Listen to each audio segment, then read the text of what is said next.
Hello, everyone. My name is Mert Iseri. I'm a serial entrepreneur, currently the CEO of Geppetto, an AI-powered sales rep.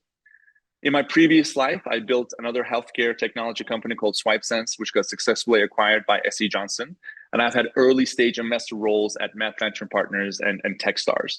I'm also the co-author of Exit Right, How to Sell Your Startup, which was sponsored by UBS. That's why we're here today. And I've also held adjunct lecture roles at Northwestern University teaching entrepreneurship. It's a pleasure to be here. The reality is your company is for sale. You've accepted someone else's money and their agenda is to make more money. The way they're going to make more money is not you returning cash dividends. Is whether you go public or sell the company for a higher price than they invested in. That's just the reality. That's something, whether we like it or not, that's the dynamic that we're in. And knowing that, gears should start turning for founders. And that means that I need to start preparing years in advance. I need to start these sort of like lining up these conversations of strategic partnerships where we can add mutual value. And that conversation to me starts with, we took the investment. Great, here's my plan. Now, it is true that you shouldn't be consumed by the exit. My God, I have all kinds of problems in the day. Customers are complaining.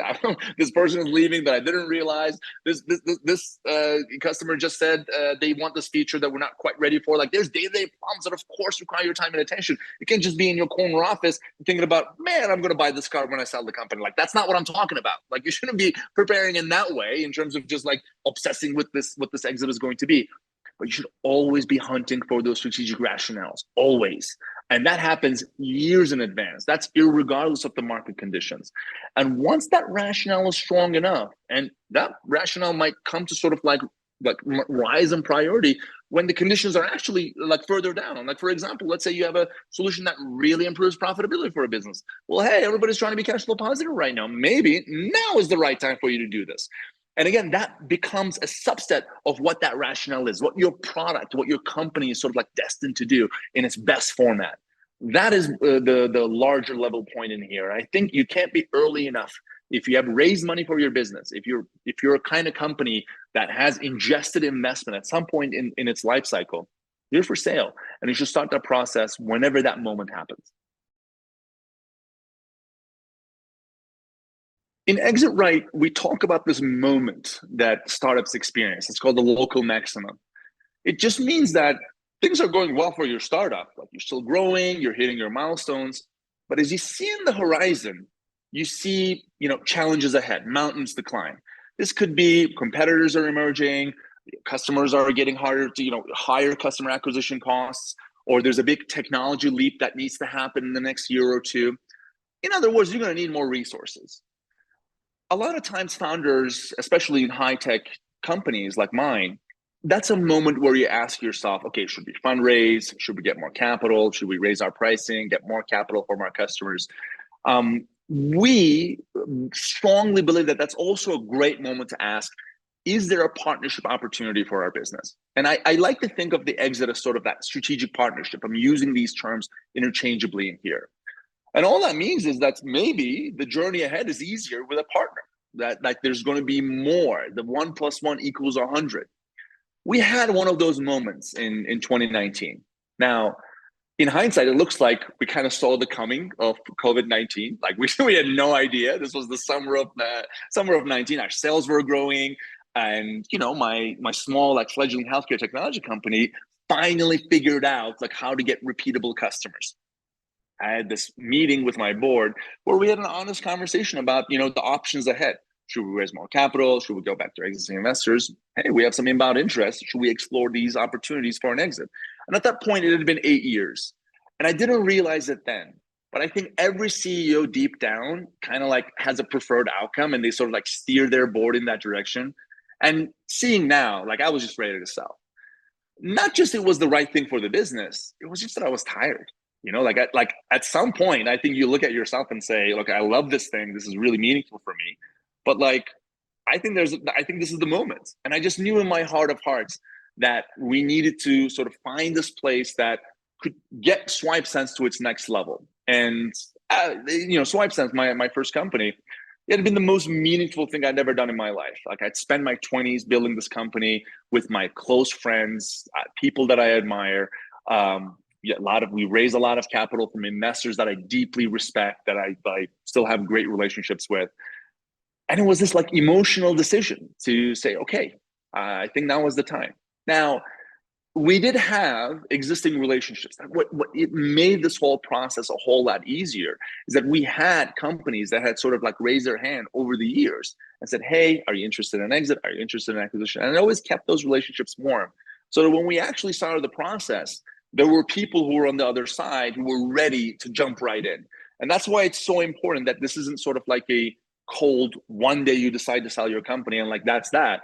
Selling your company has to be an ongoing process. You can't be constantly selling your business, but you always should be thinking in the back of your head, is this the time? Let's keep those relationships warm. Also, let's keep my stakeholders warm. I hadn't done this at the time. This is now something I regularly recommend to all founders, is to have an annual exit talk. Sit down with your board and pre-schedule it, once a year at the second board meeting of the year, whenever that is. We're going to have an objective conversation about whether it's time to sell the business. What's our threshold price? Hey, investors, what's your threshold price? What should be the number that anything below this I shouldn't have been entertained as the CEO? And anything above that is a worthwhile conversation for us to have. What are some strategic partners that we can add more value to our customers with? Today's market for going public or getting acquired, it's tough. We're going through a rocky, unpredictable economic phase. That should not change the underlying strategic rationale of how you can help the acquiring company, even if it's not immediate. That is a story you can sit down with your co-founder, with your board, with the acquiring company, and that journey starts right now. Look for that fair deal. That's going to return value in spades when you are actually ready to sell. All of those discussions will be warm. And people are going to be chomping at the bits to finally have the opportunity to put a bid on the table for your company. You kind of want to be that desirable company that is sort of like just away from reach. They're trying to get a hold of you, and you're like, you're not ready to sell. This is the kind of like persona that I want our founders to sort of like embody. Be the expert. Be the person that understands something very deep about a particular segment, about a particular technology that can help the acquiring company. And once you've achieved that, you'll realize how much smoother the process is when you're actually ready to exit your company.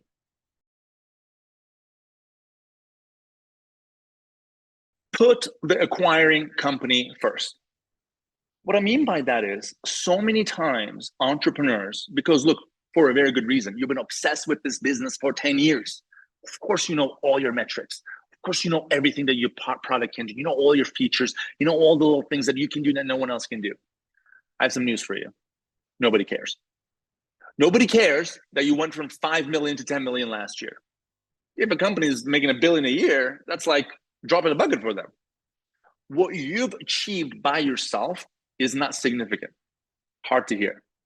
What is very significant is because you've achieved that individual thing, use that as proof of what you can achieve with the larger company. This is a really interesting question to answer because it's not about what you've done by yourself. It's about what we can achieve together. And once founders sort of like shift this mindset and ask themselves the question, who's going to benefit my customers the most? Well, newsflash, those are also the acquiring company's customers, hopefully. In our case, this was the whole, we increase hand hygiene compliance, you sell more sanitizer. What's the win-win here? If the oil company comes to buy your house, let's say you have a nice house for sale in the middle of Texas. People are coming in and out and they go, oh yeah, I like the windows, I like the countertop. And then this oil executive comes in and they go, hey, I don't care about the windows. I'm going to buy the whole thing. Newsflash, they don't care about the finish in the bathroom. There's oil underneath the house. You have to learn to sell the oil. Don't spend time about look at the window fixtures, look at the foyer, look at the nice little furniture that the house comes with. Nobody cares. Find the oil. And the oil in this case is what you can achieve with the acquiring company. In an exit, in an exit process, this is typically takes 3, 6, sometimes even 9 months from the first conversation to doc sign money in the bank. It can take a while. There's a lot of things that happen that can go wrong, and the price of the mistake is really high. In tech companies, companies fundraise all the time. Like SwipeSense raised $24 million. We had all kinds of investors, institutional investors, angel investors. And over the years, you get used to the punches. You pitch your business, somebody decides to invest, somebody decides not to invest, you move on. Maybe you make a mistake in the fundraising conversation. Yeah, you learn and you grow. And the price of a mistake in fundraising, it's great, but it's not that existential. There's always another investor, there's always another meeting. Exits ain't like that. There's only so many companies that can buy your company. There's only so many times they're going to attempt to buy your company. So if there's a mistake in that process, the price of that is grave. And by the way, this moment in time, before exit, after exit, is life-changing. It's life-changing for you, life-changing for your family, life-changing for your legacy, life-changing for your team, life-changing for your reputation. It truly is a before and after. Like, I'm no longer the same person that I was. I used to have hair. I stayed on for about a year and a half. We had an earn-out period. And above and beyond of the financial outcome, I also really cared about hey, I want this to be a good outcome for the acquiring company. An analogy that I can make here is, an exit is sort of like the most important B2B sale of your life. You are selling a product. The product happens to be the whole company with the people in it and you, but it's a sale. If I'm selling you this coffee mug, I want to make sure it arrives to you intact. If I have an e-commerce company that sells mugs and mugs are coming broken, that's not okay.